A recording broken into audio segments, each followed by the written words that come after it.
Hello everyone, my name is Rodrigo Marchioli and I am professor and researcher at CPCONS, which is the Center of Researchers for the Phenomena of Consciousness, which is connected to ASIP, which is the International Association of Interassistential Parapsychism.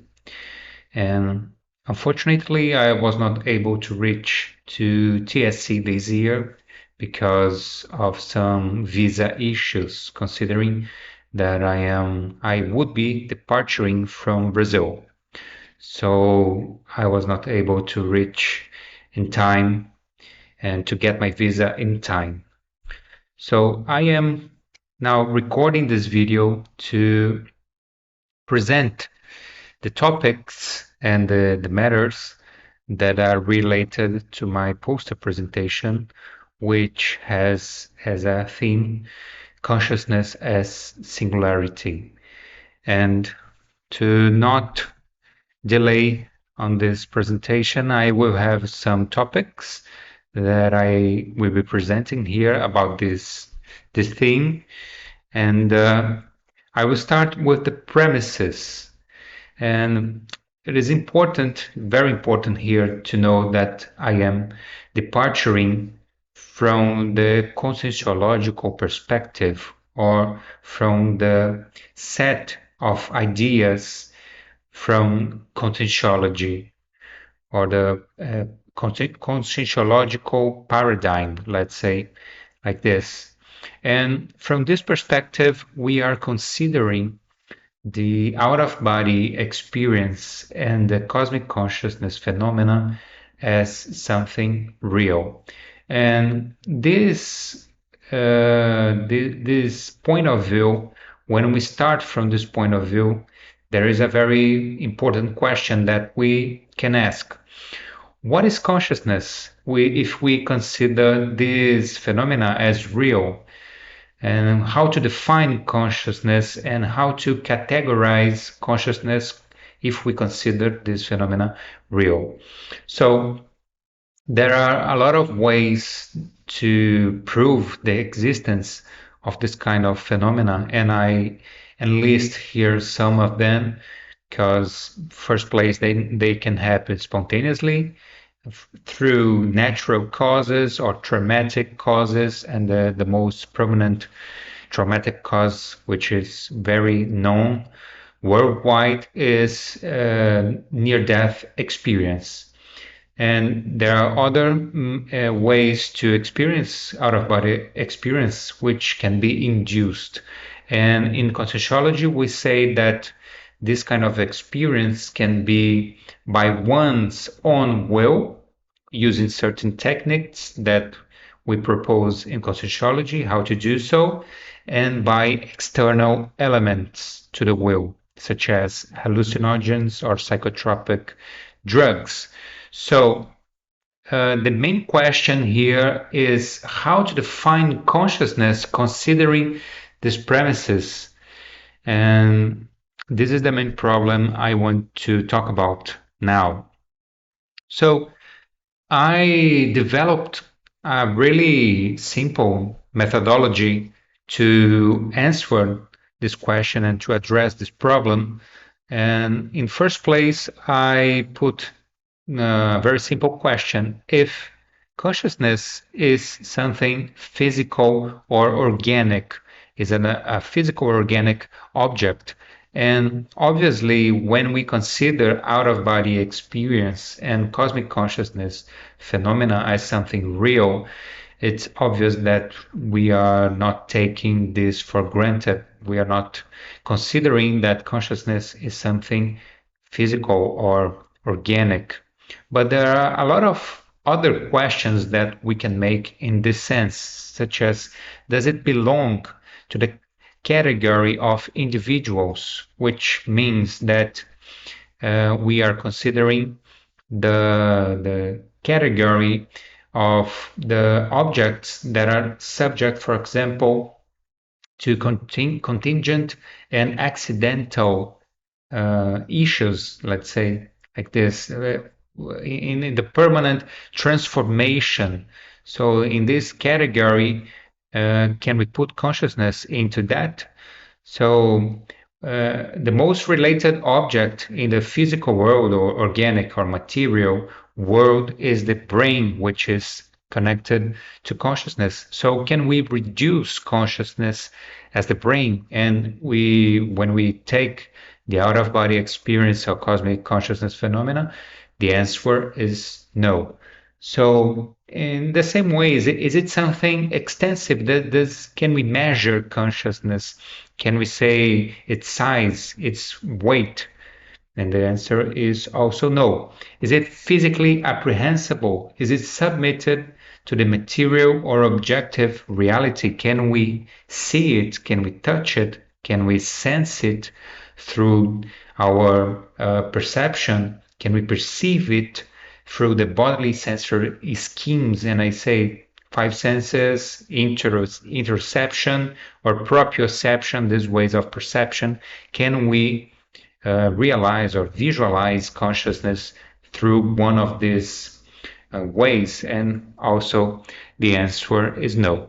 So we have to move on and ask if consciousness is something considered as a psychological object, or the mind itself. Is consciousness, can we consider consciousness as something like this? And here the questioning becomes a little bit more complex, because there are a lot of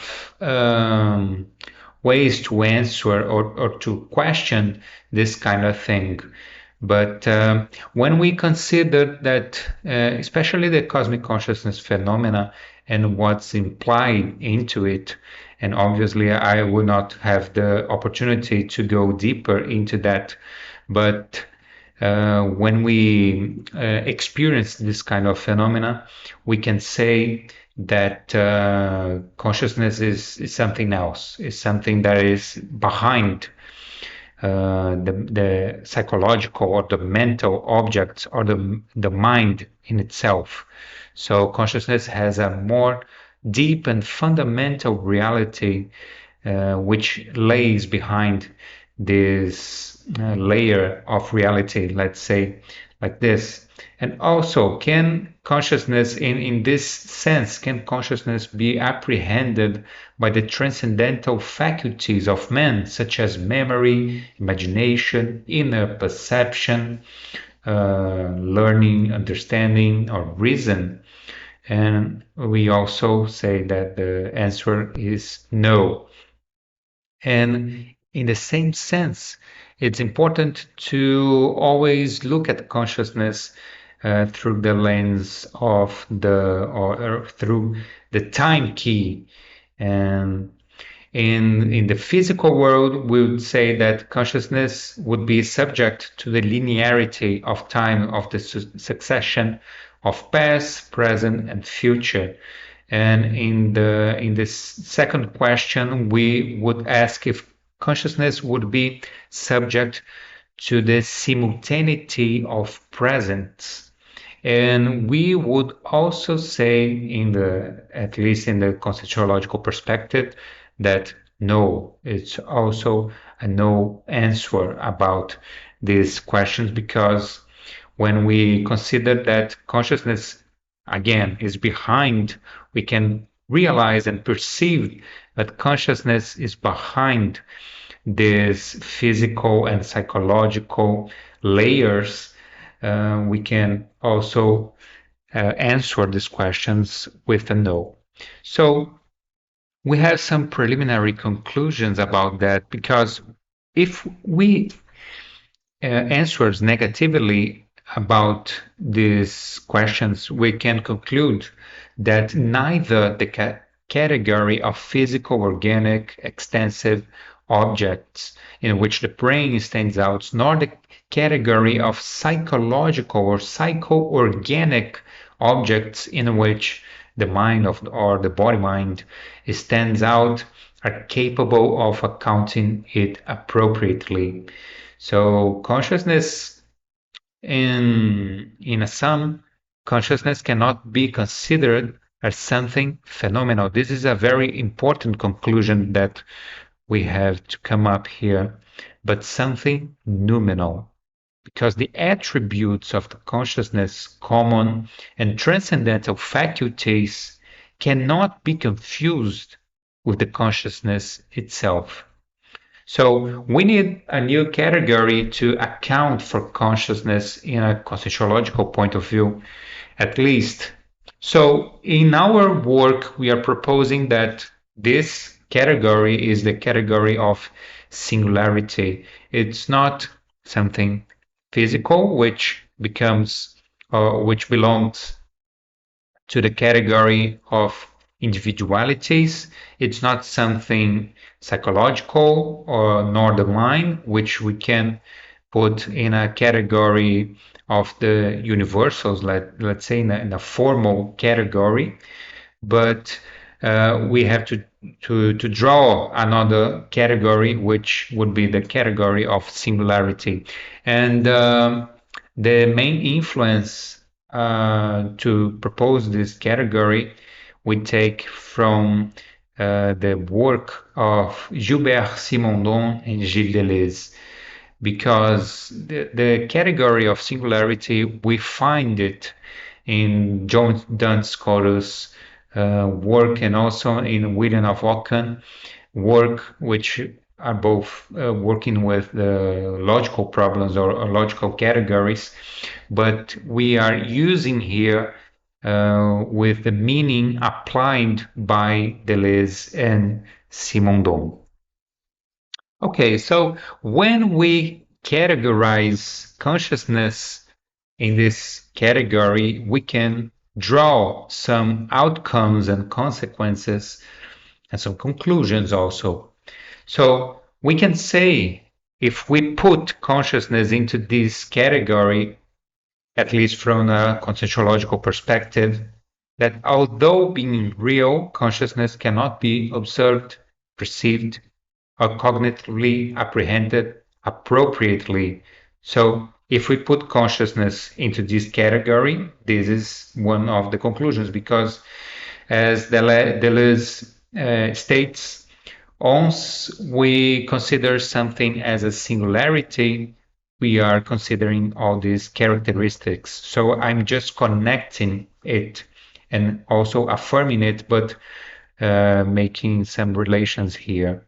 And also, despite being real, consciousness would also be transcendent. This is kind of a paradox, because the transcendence, we have to make a statement here that the transcendence is not taken in Kantian or Platonic terms, but as something that refers to any logical or psychological aspects, not to anything that could be experimented directly. We can have a representation of consciousness in our mind, but we cannot represent it directly.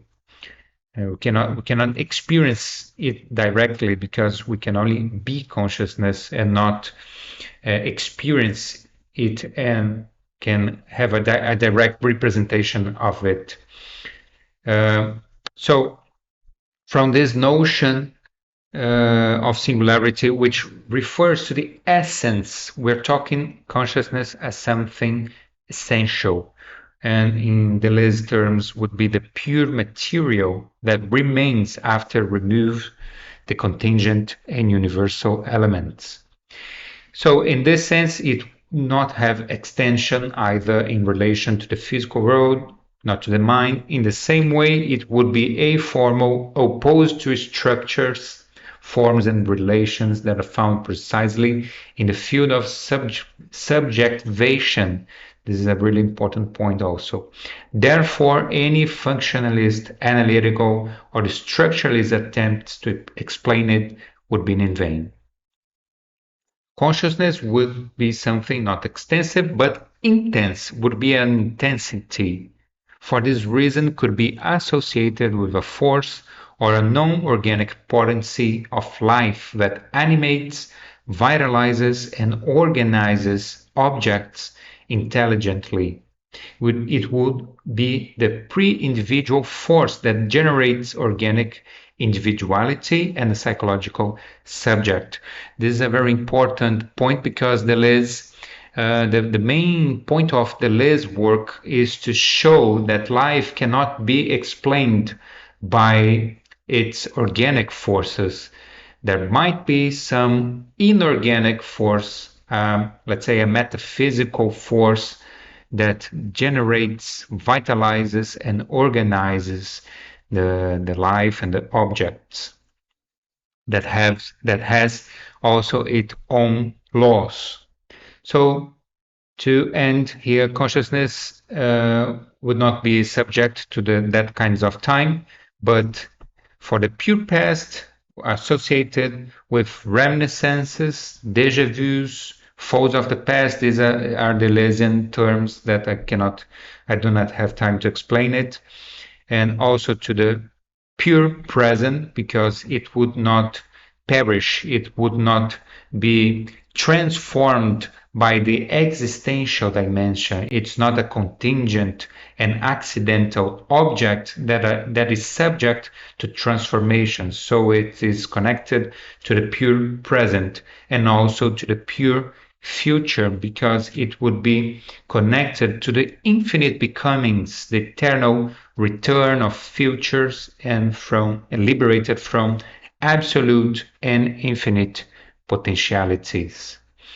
And to conclude, at some point, all these notions, it's important to remember that all these notions resembles the concept of Atman from Vedanta philosophy and the monad of Leibniz. And if you are interested in this kind of perspective, I would invite you to know more about the cosmic consciousness phenomena because when we experience it, we can really come close to all these conclusions and all these ideas that I'm bringing here. So thank you.